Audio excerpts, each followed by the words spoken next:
Good afternoon. Welcome to Peace Lutheran Church, who's been hosting Chromatica for more than a decade. Tonight's program is going to start with a Q&A with the originators of this commission. Transfiguration is the name of the commission. It's a 6-part piece. We happen to have the people who wrote the lyrics and the music, and the person whose idea it was to have it. So I'm going to introduce Dan Peterson, who will start the conversation. And after they each have time to tell you their perspective on the story, we'll open the floor for Q&A. So Dan.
Sustainable relationships and how greed can poison reason, the importance of accountability and accepting responsibility.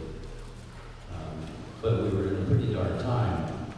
COVID, climate change was raising its ugly head to an increasing degree. And after a few months, it began to turn a little dark. David and I had a conversation in 2021. I had been to a premiere. It was a small music group led by the concertmaster of the Santa Fe Symphony Orchestra, where they were debuting a premiere. And I took out a pen and pencil and made a note to myself, called David, it's time to do the commission for Chromatica, which had been a dream of ours for a long time. David suggested that as we were looking for a composer and lyricist, he said, you know, some artists like to start with a blank slate, and some of them like to have a clue as to what you were thinking. So I said, well, it just so happens that I've been doing some writing, and maybe that material would feed it. It had gotten a little darker as the months had gone on, and in fact, I told her I shared some of it with a friend of mine, and she said, and this is really dark. She said, nobody's going to listen to an old curmudgeon complain to music. So I purged most of the very worst poetry and shared it with the board, and they passed it along to Tony. I had a Zoom with Tony, and he very politely said, this is pretty dark. And then I didn't hear anything for a long time. In December, I got the copy of the lyrics from Tony, and he had miraculously stripped all the darkness out and done a beautiful job of building a trajectory of how life changes, and the constancy of change and its nuances. So that's how we got there.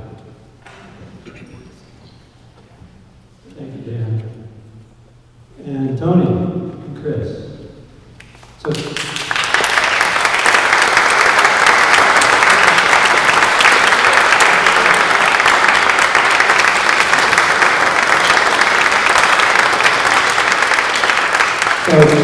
Tony is our lyricist, and you're hearing the order of speakers is the order of the evolution of the work. And I forgot to tell you that I'm Bob Turner, the president of the Chromatica Board. And with that said, that's the reason I'm here. Thank you. So I got this treasure trove of wisdom, and sifting through it, finding the depth, finding the through lines, the consistencies, finding the settable moments, the sort of nuggets, the gold nuggets that were there, and then trying to craft an overall work was a challenge, and I love challenges like that. And it seemed to me, as Dan alluded, that change is a constant in our lives, and the amount that we suffer as people is in direct proportion to our relationship to change. How comfortable are we with change means that we're going to suffer less. And if we're not comfortable with it, then we're going to hit brick walls. And so these movements approach the idea of change and transfiguration from a variety of perspectives. I like to think of it as there's this concept inside a room, and there are windows and doors to get into that room, and every way you look in, you'll see a different aspect of change and transfiguration. And so there are movements drawn from science, from personal experience, from mythology, from religion, from philosophy, and each of those movements is a way of understanding and embodying transfiguration and change. So my job is to write these texts and anticipate what the composer is going to need. And so I chant through the poems when I write them, and I try to make sure that there's music embedded in them. And then when I feel like I'm ready, then I'll send to the composer some drafts and then continue to feed him more material as he needs it. And so at that point, I'll pass it on to the composer. Hi. So one day I got an email that said, hey, you want to write a piece with Tony? And I said, yeah, that sounds like great fun. So here we are. That piece is Transfigurations. As Tony mentioned, he sent me a bunch of poems, and generally, like with some of them, I'm just like, oh, I know what to write. It's here, the music flowed right away. You know, there are some movies where it's just like immediately, you know, the melodies start coming into your mind, and that's a very sort of natural and wonderful thing to embrace. Anytime it's that easy for me to write music, I'm a little suspicious because I'm not used to just going with my gut. But true to the sort of the creative spirit of this piece, I sort of changed my own workflow a little bit. Usually I'm very, very meticulous. I'm very academic. Everything is just like scrutinized. I write 3 versions of everything, and I get the best version of everything. With this one, I embrace change a little more myself. I decided to just go with my gut a little more and trust my instincts a little more. And in many ways, it was reflective of where I am currently in my life, reaching approximately the halfway point of my life and raising a small child of my own. I wanted to, I sort of was re-inspired to write music that sort of reinvigorated, that sort of latched onto my imagination when I was a child, and sort of latched into things that I loved when I was forming sort of my own musical voice. So you'll hear things like, it's a jazz bass that plays throughout your piece, and that's because I was actually a bassist through most of high school and college. I played bass and jazz combos. So here we are, and the choir has done a fantastic job with the piece, and I'm very excited to share it with you tonight.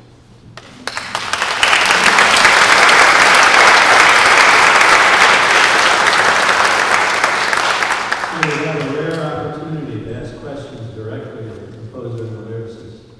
Do you have anything you'd like to know? Please, shout it out. Chris, which were the easy pieces and which were the hard ones? Which were the easy pieces? The question, which were the easy pieces and which were the hard ones? Actually, I would say the hard ones were the first 2 movements and the easy one of the last 4. But, Any other questions? How long did it take to write your poetry? Each piece is different, and each poem is different. Some of these poems, I got the key right away. And once, the way that I work, once I find the DNA structure of what I'm doing, then the craft of writing the poem comes very quickly to me. The words just plop down on the page, and it sounds great, and I move things around. And so sometimes staring at the white page or the blank piece of paper, it takes weeks of trying to find the way in. And so some of the poems took longer than others. I would say all in total, maybe a couple of months worth of writing on and off in the midst of grading papers and raising my kids and living my life too. So yeah, I would say a couple of months. But there have been pieces that I've written that have taken 2 years to write, and others that take 3 hours, start to finish.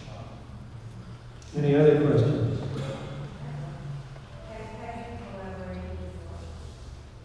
first time? Yeah, reputation. We've known each other by reputation and on Facebook, and I'm building kind of a collection of composers that I've written for, and Chris was one of the missing bits. And so when Chromatica contacted me and we were talking about what composers would I like to work with, and so I made sure that Chris's name got on that list, and I hope this is the first of many collaborations. The question is, how did I decide on the instruments I chose? Whoa, the short answer is it evolved over time, and it's still evolving a little bit. Up until this past Monday, actually I was still revising all the instrumental parts, and poor David Sunday night got an email with a whole slew of PDFs, and this message like, can you please have the players learn all these new parts for this coming weekend's concert?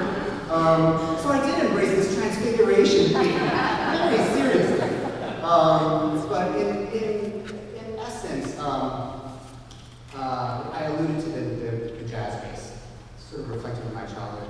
The piano is an instrument that I have always grappled with when it comes to choral pieces. There's a certain style of piano writing, a sort of romantic, where the piano sort of drives the rhythm, that I did not think was right for this piece. And I personally am not much of a fan. I like the piano to push in ebbs and flows in the choir. And I like piano to sort of like circle around the singers in a way, dance around them, and maybe like support them from time to time, or maybe mirror something that they do. But I don't like for this driving piano presence. And so it was a challenge finding all the pieces that tucked into one another in the way that I wanted them to, and that supported the choir in the way that I wanted to. So this is an ensemble that I've been experimenting with just a little bit.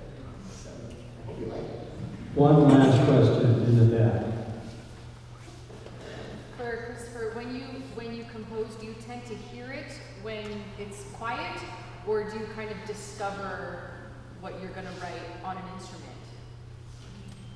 Both ways. The question was, does it magically pop into my head, or do I sort of fiddle around at the piano for it? And it does actually happen both ways. A lot of times, I'll just play at the piano and just throw ideas out, and sometimes they latch on, and sometimes they're imperfect, and sometimes they're born from mistakes. I'll be playing some random piece, and then suddenly I'll make a mistake, and then I think, oh, that's But a lot of my best ideas just kind of, just like that.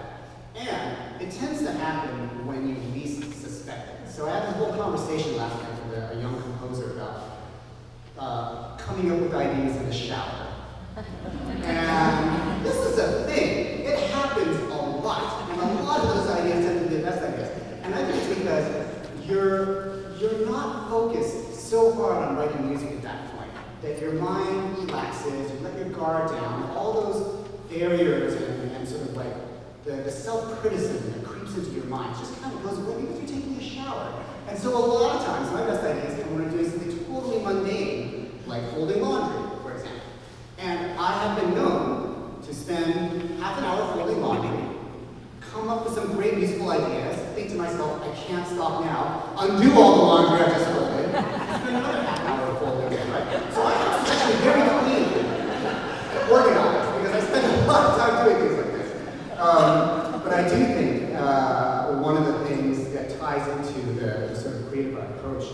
to this piece that I latched onto was that sometimes you do have to shut off that inner critic. And sometimes that means just distracting yourself just enough such that the essence of who you are as a composer can just kind of spring forth and surprise you. And when that happens, it's best not to turn on the inner critics who criticize all the time, but actually just to kind of go with it. Thank you very much. And with that, we end the Q&A session.